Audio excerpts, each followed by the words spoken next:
कहानी गृहस्थी की चाबी। विमला जी के घुटनों में तकलीफ रहती थी, जिसके कारण वो चल फिर नहीं पाती थी। घर में उनके अलावा उनका बेटा सतीश, बहू रूपा और एक पोती आयशा थी। सतीश की शादी को 6 साल हो चुके थे। पिछले 5 साल तक विमला जी ही पूरा घर संभालती थी। घर का एक एक सामान वो खुद मंगवाती थी। बहू बेटे भी कभी उनके काम में दखल नहीं देते थे। विमला जी पूरे रौब के साथ घर में रहती थी। सतीश और रूपा पर पूरा कंट्रोल रखती थी। कहाँ जाना है, आज घर में क्या बनेगा, घर में कितना राशन आएगा, साथ ही सतीश की सारी सैलरी का हिसाब भी वे अपने पास ही रखती थी। शुरू शुरू में रूपा को इससे बड़ी तकलीफ होती थी, लेकिन जब सतीश ने समझाया, माँ की बात का बुरा नहीं माना करो, पापा के टाइम से सारा घर वो ही संभालती आ रही हैं, अब वो अपना वर्चस्व खोना नहीं चाहती, तो हम ऐसे ही चलने देते हैं। धीरे धीरे रूपा भी इसी रंग में रंग गई। अब उसे अपनी सास से कोई प्रॉब्लम नहीं थी। वह किचन का काम संभालती, उसमें भी विमला जी अपनी पसंद का खाना बनवाती थी। कुछ दिन बाद रूपा अपने आप को फ्री मानने लगी कि सारी जिम्मेदारी तो माँ जी उठा ही रही हैं। लेकिन अभी 1 साल पहले उनकी अचानक तबीयत खराब हो गई। 1 महीने तक बिस्तर पर पड़ी रहीं। अगला महीना शुरू हुआ तो हर बार की तरह सतीश अपनी सैलरी लेकर माँ के पास गया। विमला जी ने बहू को बुलाकर कहा, अब यह तुम रखो, मुझसे अब कुछ नहीं हो पाएगा, इस घर की बागडोर तुम ही संभाल लो। यह सुनकर रूपा बोली, नहीं माँ जी, सब कुछ आप ही संभालेंगी, अब बैठे बैठे बस काम बताती जाइए, हम करते जाएंगे जैसे पहले करते थे। यह सुनकर सतीश को बहुत आश्चर्य हुआ कि कुछ साल पहले तो यह घर की बागडोर संभालने के लिए उससे झगड़ रही थी। अचानक इसे क्या हो गया? विमला जी बोली, लेकिन बहू, कल मुझे कुछ हो गया तब भी तुम ही संभालोगी। रूपा ने जवाब दिया, नहीं माँ जी, आपको कुछ नहीं होगा, आप ही संभाल रही हैं, आप ही संभाल लोगी। उस दिन से विमला जी का स्वभाव बदल गया। उन्हें बहू के रूप में बेटी नजर आने लगी।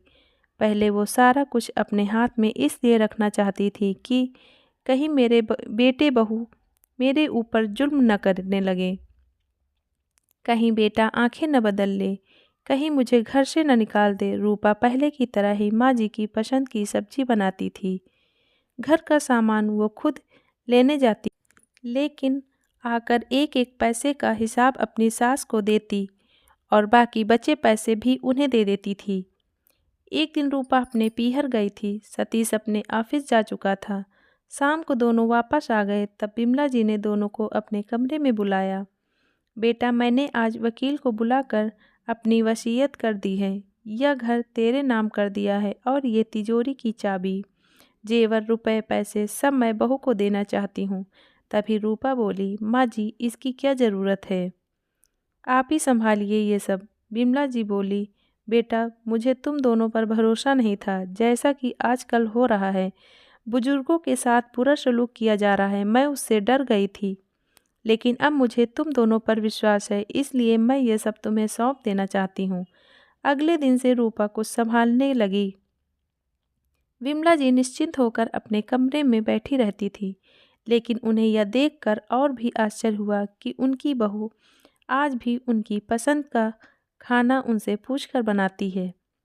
अगर दोनों कपड़े खरीदने जाते हैं तो पहले साड़ी अपनी सास के लिए लेती थी। रूपा को अब तक आदत पड़ चुकी थी कि वह सारा काम माँ जी से पूछकर करे।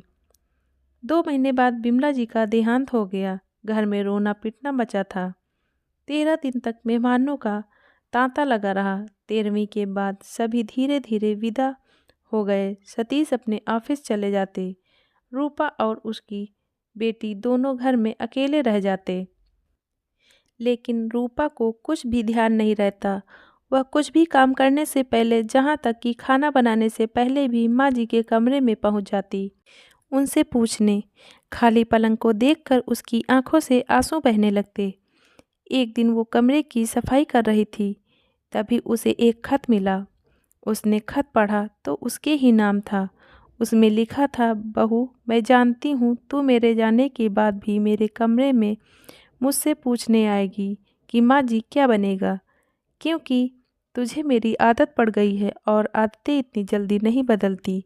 लेकिन बेटी, अब अपनी गृहस्थी संभालना सीख ले। अपने तरीके से अपनी गृहस्थी चला। हमारा समय और था, तुम्हारा समय और है। अपनी पसंद का खाना, बाहर घूमना, अपनी पसंद के कपड़े खरीदना, ये सब तुझे अकेले ही करना होगा। मेरी बातों से कभी तेरा दिल दुखा हो तो मुझे माफ़ कर देना। मुझे पता है जब तक मैं थी तू बेफिक्र थी, लेकिन अब तेरे सर पर छत नहीं है। तुझे ही छत बनना पड़ेगा, जिसके नीचे तेरा पति और तेरी बेटी सुरक्षित रहें और बेफिक्र रहें।